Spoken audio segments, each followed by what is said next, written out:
राधे राधे। जय जय श्री राधे।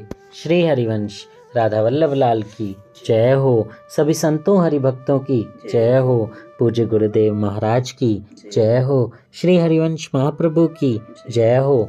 डोंगरे जी महाराज की जय हो। श्रीमद् भागवत ग्रंथ की जय हो। जय श्री राधे। भगवान श्री कृष्ण की जय हो। बहुत बहुत स्वागत है आपका हमारे चैनल में, जहाँ पे हम श्रीमद् भागवत की कथा का श्रवण कर रहे हैं। हम द्वितीय स्कंद की कथा का श्रवण कर रहे हैं और आज भगवान की कृपा से हमारी द्वितीय स्कंद की कथा संपूर्ण हो जाएगी, विश्राम ले लेगी और कल हम तृतीय स्कंद की कथा का श्रवण करेंगे। जय श्री राधे। हम सब पर भगवान की बहुत ही अहेतुकी कृपा है जो हम इस कथा का श्रवण कर पा रहे हैं और आप सुन पा रहे हैं, क्योंकि कलयुग में भागवत ही एक ऐसा ग्रंथ है जिसको सुनने मात्र से प्रभु आप पर बहुत कृपा करते हैं और आपके पापों नष्ट हो जाते हैं। तो कल से हम तृतीय स्कंद की कथा का श्रवण करेंगे, बट आइए आज हम पहले द्वितीय स्कंद की कथाओं का श्रवण करते हैं।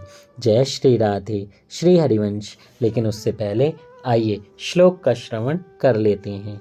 जय श्री राधे। सच्चिदानंद रूपाय विश्वोत्पत्त्यादि हेतवे तापत्रय विनाशाय श्री कृष्णाय वयं नुमः। जय श्री राधे। उन सच्चिदानंद भगवान श्री कृष्ण को हम सब वंदन करते हैं। जय हो, जय हो। आज की कथा का शीर्षक है भगवत भक्ति के प्राधान्य का निरूपण। जय हो। यही भागवती मुक्ति का रहस्य है। वैष्णव आचार्य प्रथम द्वैत का नाश करते हैं और अद्वैत प्राप्त करते हैं, फिर काल्पनिक द्वैत बनाए रखते हैं, जिसके कारण कन्हैया की गोपी भाव से पूजा की जा सके। ज्ञानी जन ज्ञान से अद्वैत सिद्ध करते हैं। यह अद्वैत मुक्ति कहते हैं। केवल्य मुक्ति है। भक्त भक्ति से अद्वैत सिद्ध करते हैं और यह भागवती मुक्ति है। इस प्रकार दो भक्तियों का वर्णन हुआ। 17 तत्वों का सूक्ष्म शरीर है। स्थूल और सूक्ष्म शरीर का नाश होने पर मुक्ति प्राप्त होती है। विचार प्रधान मनुष्य ज्ञान मार्ग पसंद करता है। भावना प्रधान मनुष्य कोमल हृदय होने के कारण भक्ति मार्ग पसंद करता है। ईश्वर से विमुख ना होना ही भक्ति है। सभी साधनों में भक्ति ही श्रेष्ठ है। भक्ति शून्य पुरुषों के सभी साधन निष्फल ही रहते हैं। जीव और ईश्वर का मिलन कराने का साधन है कथा। भागवत में जहाँ भी भक्ति शब्द का प्रयोग किया गया है, वहाँ तीव्र शब्द भी प्रयुक्त हुआ है। भक्ति तीव्र होनी चाहिए।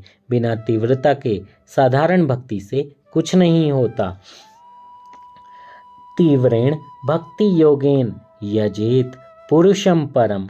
वैराग्य की इच्छा वाला मुमुक्षु भक्त हो तो उसे तीव्र भक्ति योग से परम पुरुष पूर्ण परमात्मा का पूजन करना चाहिए। शुकदेव जी कहते हैं, हे राजन, मुक्ति प्राप्त करनी हो तो आरंभ में भोगों को त्याग करना ही पड़ेगा।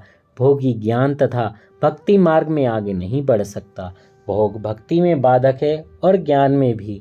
भोग की अपेक्षा त्याग में अनंत गुना सुख है। इंद्रिय जन्य सुख सभी प्राणियों में एक सा ही होता है। पशु का, मनुष्य का और देव गंधर्व का त्वचे इंद्रिय का स्पर्श सुख और जिह्वे इंद्रिय का रस सुख समान ही होता है। इंद्रिय सुख के उपभोग के समय जो आनंद मनुष्य को मिलता है, वही आनंद पशु को भी मिलता है। 56 मन रुई की गद्दी वाले पलंग पर सोने वाले सेठ जी को जो आनंद मिलता है, वही आनंद कचरे कूड़े के ढेर में पड़े हुए गधे को भी मिलता है। इसलिए मनुष्य को चाहिए कि वह बुद्धिपूर्वक भोग छोड़े। भोग में जो क्षणिक सुख मिलता है, पर त्याग से हमेशा के लिए अनंत सुख की प्राप्ति होती है। भोग से शांति नहीं मिलती, त्याग से शांति मिलती है। पशु पंछी, मनुष्य सभी के लिए इंद्रिय सुख तो एक समान ही है। मनुष्य को जो सुख श्रीखंड खाने से मिलता है, वही सुख सूअर को विष्ठा खाने में मिलता है। राजन, तुमने आज तक अनेक भोगों का उपभोग किया, अब तुम अपनी एक एक इंद्रियों को भक्ति रस का पान कराओ। इंद्रिय रूपी पुष्प तुम भगवान को अर्पित करो। राजन, धीरे धीरे संयम बढ़ाओ। श्री कृष्ण का सतत ध्यान करना ही मनुष्य मात्र का कर्तव्य है। जो ईश्वर में तन्मय होता है, उसे मुक्ति मिलती है। राजन, जन्म उसी का सफल हुआ जिसे दूसरी बार माता के गर्भ में जाने का अवसर ही ना मिले। गर्भवास नरकवास है। कर्म और वासना को साथ लेकर जो जन्म लेता है, उसके लिए गर्भवास नरकवास ही है। शुकदेव जी जनक राजा के राजगृह में विद्या सीखने के लिए गए। विद्याभ्यास समाप्त हुआ। शुकदेव जी ने गुरु दक्षिणा देने की इच्छा प्रकट की। जनक राजा ने कहा, मुझे कोई गुरु दक्षिणा की इच्छा नहीं है, फिर भी आप आग्रह करते ही हो तो जगत में जो वस्तु बिल्कुल निरुपयोगी हो वही मुझे दो। जनक राजा ने निरुपयोगी वस्तु मांगी तो शुकदेव जी उसकी खोज में निकल पड़े। उन्होंने प्रथम मिट्टी उठाई तो उसने कहा, मेरे तो कई उपयोग हैं। पत्थर ने भी वैसा ही कहा। जो भी वस्तु उठाई वो उपयोगी निकल पड़ी। अंत में हार कर शुकदेव जी ने विष्ठा उठाई तो उसने भी कहा कि मैं उपयोगी हूँ। मनुष्य के पेट में जाने से ही मेरी यह अवस्था हुई है, फिर भी मैं निरुपयोगी नहीं हूँ। सोचते सोचते शुकदेव जी ने पाया कि यह देह अभिमान ही निरुपयोगी है। परमात्मा की सेवा करते हुए पुरुष तत्व और स्त्री तत्व का भान चला जाए तो गोपी भाव सिद्ध होता है और परमात्मा की नित्य लीला में प्रवेश मिल जाता है। संगम त्यक्त्वा सुखी भवेत। शुकदेव जी ने जनक राजा से कहा, मैं अपने देह अभिमान को गुरु दक्षिणा में अर्पित करता हूँ। यह सुनकर जनक राजा ने शुकदेव जी से कहा कि अब आप कृतार्थ हो गए हो। शुकदेव जी ने देह अभिमान छोड़ दिया। देह भान न होने के कारण ही उन्होंने मंगलाचरण नहीं किया। चौथे अध्याय में मंगलाचरण किया गया है 12वें श्लोक से। साधक को कथा मार्गदर्शन कराती है। इतना ही नहीं, सिद्ध पुरुषों को भी कथा सुनने की जरूरत रहती है। शुकदेव जी की कथा में भी पराशर जी, व्यास आदि बैठे थे। द्वितीय स्कंद में अध्याय 1, 2, 3 में भागवत का पूरा सार और सारा बोध आ गया है। राजा को जो उपदेश देना था वह इन तीनों अध्यायों में विदित है। फिर उसके बाद तो परीक्षित राजा का मन विषय की ओर ना चला जाए, इसलिए सभी चरित्र कहे गए। शुकदेव जी कहते हैं, जो महान भक्त वत्सल है और हठ पूर्वक भक्तिहीन साधना वाले मनुष्य जिसकी छाया का स्पर्श भी नहीं कर सकते, जिसके समान किसी का भी ऐश्वर्य नहीं, तो फिर अधिक तो कैसे हो सकेगा। तथा जो ऐश्वर्य मुक्त होकर निरंतर ब्रह्म स्वरूप अपने धाम में विहार कर रहे हैं, ऐसे भगवान श्री कृष्ण को मैं बार बार नमस्कार करता हूँ। जय हो, भगवान श्री कृष्ण की जय हो। आप भी भगवान श्री कृष्ण के सामने सुबह और शाम हाथ जोड़कर नमस्कार कीजिए। हो सके तो उन्हें दंडवत भी जरूर कीजिए। उनसे बोलिए कि मुझसे आज के दिन में जो गलतियां हुई हों वो क्षमा करें। आप जब घर से जाएं तो उन्हें बोल कर जाएं, मैं यहाँ फला जगह जा रहा हूँ, मेरे से कोई त्रुटि ना हो, कोई गलती ना हो। मैं जो भी कार्य करूँ वो सब आपको ही समर्पित करके करूं। ऐसी भावना रख के आप कर्म करेंगे तो आपका दिन और काम दोनों बहुत अच्छे बीतेंगे। शाम को घर आके उन्हें दंडवत करके उनसे बोलिए, मैं आ गया हूँ, आपकी सेवा में हाजिर हूँ, मुझे आदेश बताइए। उनकी थोड़ी पूजा कीजिए, थोड़ा नाम जप कीजिए और फिर अपने दैनिक जो भी आपके कार्य हैं उनमें लग जाइए। जय श्री राधे। प्रेम में पक्षपात हो ही जाता है। शुकदेव जी राधा कृष्ण को 2 बार नमस्कार करते हैं क्योंकि राधा जी श्री शुकदेव जी की गुरु हैं। राधा जी ने शुकदेव जी का ब्रह्म संबंध करवा दिया।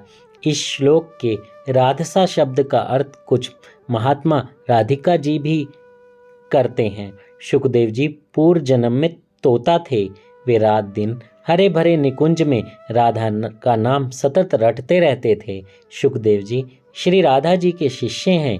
यही कारण है कि भागवत में राधा जी के नाम तक का उल्लेख नहीं है। गुरु का प्रकट रूप से नाम लेना शास्त्र निषिद्ध है। भागवत के टीकाकार श्रीधर स्वामी इन 5 वस्तुओं को नित्य मानते हैं: भगवान का स्वरूप, भगवान की लीला और भगवान का धाम और भगवान के काम और परिकर। जय हो। परीक्षित राजा ने पूछा कि अपनी माया से भगवान इस सृष्टि की रचना कैसे करते हैं? इस सृष्टि की उत्पत्ति की कथा कहिए। शुकदेव जी ने कहा, राजन, तुमने जो प्रश्न मुझसे पूछा है वही प्रश्न नारद जी ने ब्रह्मा जी से पूछा था। तुम उसकी कथा सुनो। ब्रह्मा जी ने नारद जी से सृष्टि के आरंभ की कथा कही थी। भगवान की इच्छा हुई कि वे एक से अनेक बने, एकोहम बहुश्याम, तो उन्होंने 24 तत्व उत्पन्न किए। वे सभी तत्व कुछ न कर सके। तब प्रभु ने उन सभी तत्वों में प्रवेश किया। तभी उन तत्वों में चेतना शक्ति प्रकट हुई। जय श्री राधे। आइए अगले टॉपिक का श्रवण करते हैं और अगला टॉपिक है भगवान के लीला अवतारों का उल्लेख। जय हो। 7वें अध्याय में भगवान के लीला अवतारों का संक्षिप्त वर्णन है। ब्रह्मा जी की निष्कपट तपश्चर्या से प्रसन्न होकर भगवान ने उन्हें अपने स्वरूप का दर्शन कराया। आत्म तत्व के ज्ञान के लिए उन्हें परम सत्य परमार्थ वस्तु का जो उपदेश किया उसकी कथा सुनाता हूँ।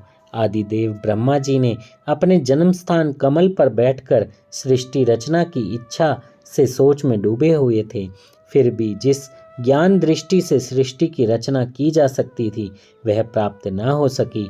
ऐसे में ब्रह्मा जी ने आकाशवाणी सुनी, तप तप। ब्रह्मा जी ने समझा कि मुझे तप करने का आदेश मिला है। ब्रह्मा जी ने 100 वर्ष तक तप किया और चतुर्भुज नारायण के दर्शन हुए। तप किए बिना किसी का भी काम नहीं बनेगा। जो तप नहीं करता उसका पतन होता है। तप शब्द के अक्षरों को पलट देने पर पत होता है, यानी कि पतन। उसके बाद नारायण भगवान ने ब्रह्मा जी को चतुश्लोकी भागवत का उपदेश दिया। द्वितीय स्कंद के 9वें अध्याय के 32 से 35 श्लोक ही चतुश्लोकी भागवत है। भगवान आंख मिचोली खेलते हैं। आरंभ में सभी जीव भागवत में निहित थे। भगवान प्रत्येक जीव को खोज खोज कर उसके कर्मानुसार उसे शरीर देते हैं। फिर कहते हैं कि अब मैं छिप जाता हूँ, तुम मुझे खोज लेना। जब जगत अस्तित्व में नहीं था तब भी मैं था, जब जगत नहीं रहेगा तब भी मैं रहूँगा। जिस तरह स्वप्न में एक ही अनेक स्वरूप से देखता है, उसी तरह जागृत अवस्था में भी एक ही तत्व है। ऐसा ज्ञानी पुरुषों का अनुभव है। आभूषणों के आकार भिन्न भिन्न होने पर भी सभी एक ही प्रकार के सुवर्ण से बने हुए होते हैं। मूल्य भी उसी सुवर्ण का ही है, आकार का नहीं। ईश्वर के सिवा जो कुछ भी दिखाई देता है वह असत्य है। ईश्वर के सिवा दूसरा कुछ भी दिखाई दे वह ईश्वर की माया ही है। अस्तित्व में होने पर भी जो दिखाई देता है और सभी में व्याप्त होते हुए भी ईश्वर दिखाई नहीं देता, वही ईश्वर की माया ही है। यह माया का ही कार्य है। उसे ही महापुरुष आवरण और विक्षेप कहते हैं। जय हो। जय श्री राधे। हमने इसका उल्लेख भगवत गीता में भी सुना है कि भगवान जो हैं वही सब कुछ हैं, उनसे ही सब कुछ हो रहा है, वही सब कारणों के कारण हैं और बाकी सब कुछ जो है वो माया है। जो भी हम कर्म करते हैं अपनी इंद्रिय तृप्ति के लिए ही कर जाते हैं, भगवान के लिए नहीं करते। आप अपने कर्मों को अगर भगवान को समर्पित कर देंगे तो भगवान आपसे बहुत प्रसन्न होंगे। जय हो। आइए अगले टॉपिक का श्रवण करते हैं। माया और उसके प्रकार। सभी का मूल उपादान कारण प्रभु हैं। प्रभु में भासमान संसार सत्य नहीं है, किंतु माया के कारण आभासित होता है। माया की 2 शक्तियां हैं। पहली शक्ति आवरण शक्ति। माया की आवरण शक्ति परमात्मा को छिपाए रहती है और दूसरी है विक्षेप शक्ति। माया की विक्षेप शक्ति ईश्वर के अधिष्ठान में ही जगत का भास कराती है और ईश्वर में जगत का भास कराती है। अंधकार के दृष्टांत द्वारा यह सिद्धांत समझाया गया है, जो नहीं है वह भूल से दिखता है और जो है वह दिखता नहीं है। आत्म स्वरूप का विस्मरण ही माया है। अपने स्वरूप की विस्मृति स्वप्न ही है। जो स्वप्न देखता है वह देखने वाला सच्चा है। स्वप्न में एक ही पुरुष दो दिखाई देता है। तात्विक दृष्टि से देखें तो स्वप्न का साक्षी और प्रमाता एक ही है। जब वह जागता है तो उसे विश्वास हो जाता है कि मैं तो घर में सेज पर ही सोया हूँ। स्वप्न का पुरुष भिन्न है। जगत का ब्रह्म तत्व एक ही है, किंतु माया के कारण अनेक तत्व का आभास होता है। माया जीवन से लगी हुई है। यह माया जीवन से कब लगी कहा नहीं जा सकता, क्योंकि माया अनादि है। उसका मूल खोजने की जरूरत नहीं है। माया का अर्थ है अज्ञान। ज्ञान कब से शुरू हुआ यह जानने की क्या जरूरत है। माया जीव से कब लगी है उसका विचार ना करो। उसका पार कोई भी नहीं पा सकता। कब विस्मरण हुआ यह कहा भी नहीं जा सकता। उसी तरह अज्ञान का कब आरंभ हुआ यह भी नहीं कहा जा सकता। पर अज्ञान का तात्कालिक विनाश करना जरूरी है। कपड़ों पर दाग लग जाए, वह कैसे लगा, किस जगह लगा, कौन सी शाही होगी आदि का विचार करने की अपेक्षा उस दाग को तुरंत दूर करना ही हितावह है। माया के बारे में सोचते रहने की अपेक्षा माया को दूर करने के लिए परमात्मा की शरण लेना अच्छा है। माया का दर्शन करने की सुदामा की इच्छा होने पर उन्होंने श्री कृष्ण से कहा कि मैं आपकी माया का दर्शन करना चाहता हूँ, वह कैसी होती है। श्री कृष्ण ने कहा कि समय आने पर दर्शन कराऊंगा। चलो पहले हम गोमती में स्नान कर लें। वे दोनों गोमती तट पर आए, स्नान करने लगे। भगवान तो स्नान करके पीताम्बर पहनने लगे। सुदामा ने गोमती के जल में गोता लगाया। उसी समय भगवान ने अपनी माया का दर्शन कराया। सुदामा को लगा कि गोमती में बाढ़ आ गई, वह उसमें बहे जा रहे हैं। उन्होंने एक घाट का आश्रय लिया। घूमते फिरते वे एक गांव के पास आए। वहां एक हथनी ने उनके गले में फूल माला पहनाई। लोगों ने सुदामा से कहा, हमारे देश की राजा की मृत्यु हो गई है। इस गांव का नियम है कि पहले राजा की मृत्यु के बाद हथनी जिसको माला पहनाए वही राजा होता है, इसलिए आप हमारे देश के राजा हो गए। सुदामा राजा बन गए। एक राजकन्या के साथ विवाह भी हो गया। 12 वर्ष के दाम्पत्य जीवन में 2 पुत्र उत्पन्न हो गए। फिर एक दिन बीमार होने से रानी की मृत्यु हो गई। सुदामा दुख से रोने लगे, क्योंकि रानी सुंदरी और सुशीला थी। लोगों ने सुदामा से कहा कि मत रो, हमारी मायापुरी का नियम है कि आपकी पत्नी जहाँ गई है वहाँ आप भी भेजे जाएंगे। पत्नी की चिता में आपको भी प्रवेश करना होगा। अब सुदामा ने पत्नी का रोना बंद कर दिया। वे अपना ही रोना रोने लगे। हाय, अब मेरा क्या होगा, मैं तो मर जाऊंगा। उन्होंने लोगों से कहा, मैं तो परदेसी हूँ, आपके गांव का कानून मुझ पर नहीं लग सकता। मुझे एक बार स्नान संध्या करने दो, फिर चाहे मुझे जला देना। स्नान करने गए तो 4 पुरुष निगरानी करने लगे कि सुदामा कहीं भाग नहीं जाएं। सुदामा खूब डर गए। घबराहट के मारे वे परमेश्वर को याद करने लगे। वे रोते हुए नदी से बाहर आए। उस समय भगवान तट पर खड़े पीताम्बर पहन रहे थे। भगवान ने पूछा, तुम क्यों रो रहे हो? सुदामा ने कहा कि वह सब कहाँ चला गया, यह सब क्या है, मेरी समझ में कुछ नहीं आया। भगवान ने कहा, यही मेरी माया है। मेरे बिना जो आभास होता है वही मेरी माया है, और हम सब भी इसी माया में ही फंसे हुए हैं। पत्नी, बच्चे, नौकरी, पैसा, बिजनेस, इन्हीं सब चीज़ों में उलझे हुए इंद्रिय तृप्ति की प्राप्ति में हम अपना दिन ऐसे ही घटा रहे हैं। लेकिन भजन करने की बारी आती है तो हम सब डर जाते हैं, कैसे भजन करें। अब भजन के टाइम पर कोई साथ बैठा हो तो उसे दिखाने के लिए आंखें तो बंद कर लेते हैं, लेकिन मन कहीं और ही घूम रहा होता है, किसी और ही देश में। इसलिए भगवान कहते हैं, सब मेरी माया है, मेरे में ध्यान लगाओ, मुझ में ध्यान लगाओगे तो माया अपने आप दूर हो जाएगी। माया का अर्थ है विस्मरण।